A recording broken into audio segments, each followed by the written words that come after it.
Ilaw ako dito sa farm. Nakita ko yung palaka. Nagmumukbang na naman. Ito yung palaka na lumason dun sa 12 caramel sakura ko na breeder. May toxin kasi sa likod. Tingnan natin, baka may ahas. Palaka guys. Ito ay isang uri ng gray tree frog na may toxins sa likod.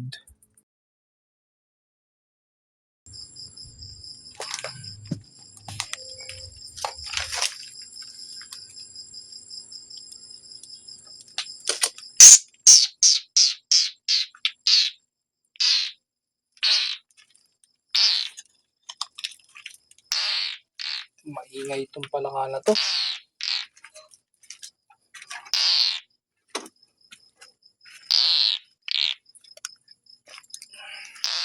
Dinig na dinig to pag gabi. Napakaingay. Yan, nadinig mo?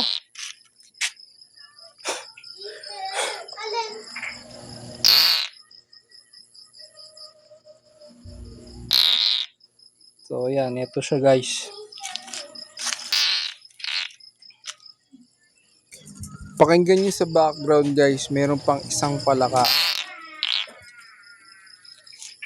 Guys, panoorin nyo yung part 2, yung paghuli ko dun sa isang palaka. Thanks for watching.